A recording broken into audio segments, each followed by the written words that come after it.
Herbert Hoover was born on August 10, 1874, in West Branch, Iowa, into a Quaker family and was the first president born west of the Mississippi River at the time.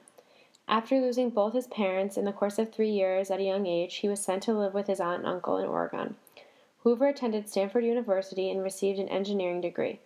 After attending college, him and his wife moved to China, and they were both stuck in China during the Boxer Rebellion. Despite other failures, Herbert Hoover did have some success diplomatically. While most associate this policy with Roosevelt, Hoover is actually responsible for what is known as the Good Neighbor policy. He pledged to reduce American military presence in Latin America, yet he would still help them in their times of need. Hoover worked hard during his time in office to promote international disarmament as well. Hoover, more concerned with his campaign for re-election, sent the United States representative to a Geneva conference on disarmament rather than going himself. He did not pay much attention to the conference and outlined unrealistic proposals for Representative Hugh Gibson to make. In September of 1931, Japan invaded the Chinese province of Manchuria, a mineral-rich and productive region that had long been coveted by the Japanese. Hoover and Stimson decided against an immediate American response and instead drafted the Stimson Doctrine. This stated that the United States would not recognize any territory seized by force. Due to the miserable financial situation at home, Hoover is said to believe that he could not do as much as he wanted abroad. The Depression limited his ability to help other nations. As chief diplomat, I would give Hoover a grade of C+. Despite all of his domestic problems, Hoover did make a good attempt to do some pretty good things around the world. Even though he made all these good attempts, however, not many of them ended up working out, and it seems that he had much difficulty carrying out these policies and hopes. Hoover's efforts in disarmament were admirable, but his failure to follow through is less than impressive. For this reason, he deserves a C+. In times of crisis, it is fair to say that President Hoover had a hard time meeting the demands of the people. He did not bring the economy back to a stable state during his 4 years in office and was largely blamed for the worsening economic state. When many Americans appealed to Hoover, he offered little help for them and for their financial state. He thought that the bad economy should be left for the states and the municipalities to fix. Hoover was not held in high regard by the people. They did not like him, and they blamed him for the worsening state of the country. Americans did not approve either of the job that the president was doing, and they voted him out of office after 4 years by an astounding margin. He only won 6 states in the election.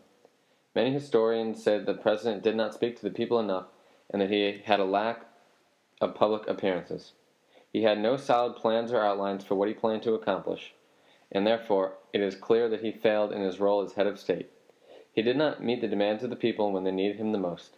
Instead, he almost seemed to sit back and do nothing to help them. Over 20% of the American people were out of work, and they continued to ask for help while he offered no solution. For this reason, it is clear that he should receive an F in his role as head of state. The role as the Commander-in-Chief under the Constitution calls for the President to be the Commander-in-Chief of the Armed Forces, and Congress is given the authority to raise an army. The overall grade for Hoover as Commander-in-Chief was a C. The positives were that he ordered warships in Shanghai and China to help defend U.S. citizens when Japan invaded Manchuria. The Stimson Doctrine was a policy of the United States federal government enunciated in a note of January 7, 1932, to Japan and China of non-recognition of international territorial changes that were executed by force following the seizure of Manchuria. Another positive was that there was no actual war going on during Hoover's presidency. Herbert Hoover also had some negatives while assuming the role of Commander-in-Chief. One was the bonus army. This was an army sent to clear out peaceful protesters camped in Hoovervilles, which were raggedy towns built by homeless people in the Great Depression. In 1932, thousands of World War I veterans were marching to Capital City in hopes of finally receiving the compensation they were promised after the war. The veterans pitched tents and lobbied around Washington, D.C. for 2 months until they were driven out by forces and many of the harmless people were killed. There was no reason for Hoover to send these troops in to kill all these innocent people, and this became a liability for Hoover. The grade Hoover deserves for Commander-in-Chief is a C. Hoover earned a C because he did a mediocre job during his presidency. The good and the bad outweighed each other, therefore C is the neutral grade. When Hoover ordered the warships in Shanghai, the positive was the Stimson Doctrine, and there was no actual war going on throughout his presidency. However, the downfall in his presidency was the bonus army, which killed thousands of World War I veterans. It was because he had no military experience, which caused a lack of judgment during the bonus army incident. How I graded Hoover was by reviewing the roles of commander-in-chief. I looked at the most important part, which is being the chief of the army. I feel that Hoover did an adequate job with raising an army. Also, I looked at the way Hoover uses powers for good and for bad, and it was a pretty neutral grade. Now we're going to look at Hoover as the chief of party. He was the first major party candidate to take a whistle-stop tour around the United States, in which he made brief stops to make short speeches to the public. This proved to be a good strategy when he won the election and kept the Republicans in office. He also appointed strong cabinet members such as Henry Stimson, Andrew Mellon, and Patrick Hurley, who benefited the Republicans. In many ways, he failed as chief of party. One example would be that, much due to Hoover, 8 Republican seats were lost to Democrats in the Senate election of 1830. In addition, Hoover did not cooperate with Congress in many regards throughout his term, and he had a bad reaction to the Great Depression, with few public appearances to attempt to intervene in any way. This gave the Republican Party a bad image and loss of support, and also hurt the country's morale. In addition, at the end of his term, he led an embarrassing campaign that led to an awful loss to Democrat FDR. This humiliating loss also led to a loss in Republican support. When grading Hoover chief of party, I looked at how the Republican Party's level of support was affected by his administration. This includes support from Republican seats in Congress and how the rest of the nation viewed the entire Republican Party.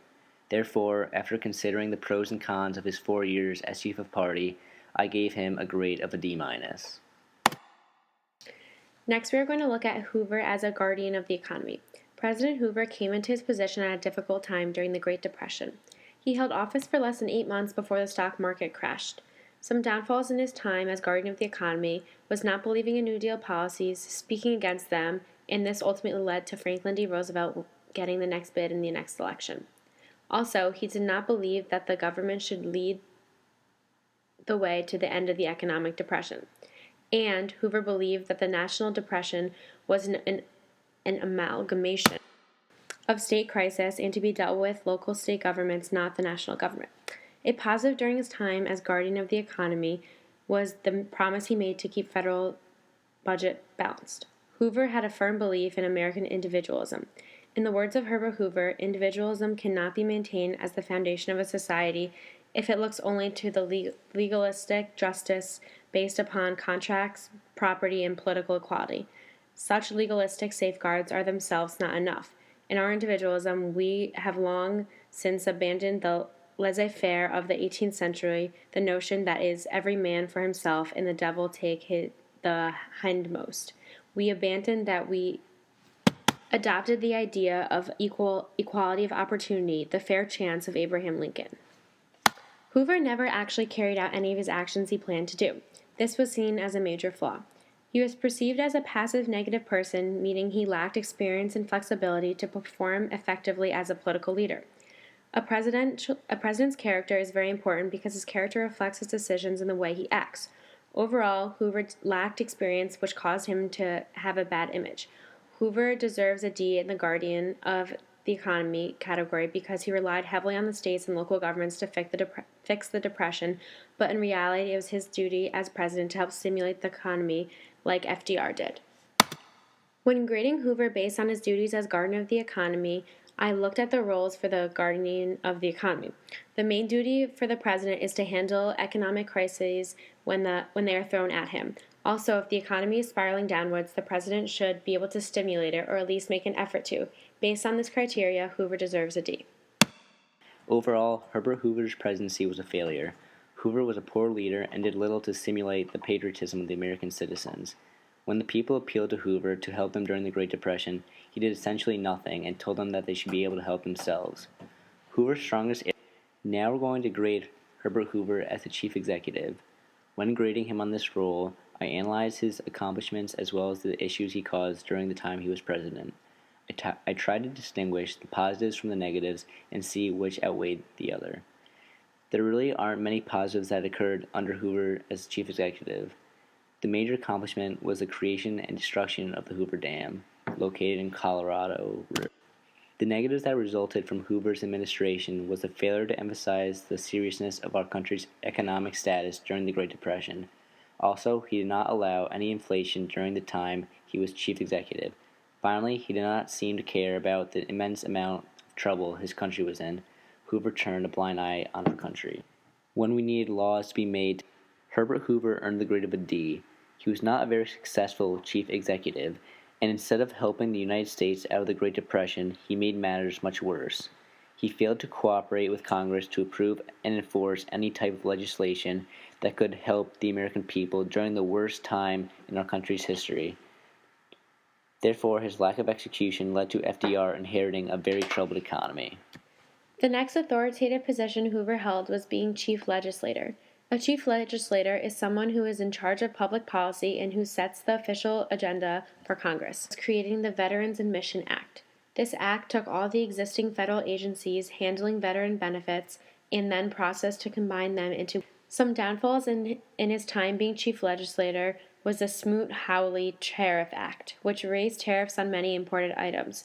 Unfortunately, this created a domino effect and other countries suddenly decided to raise their tariffs as well.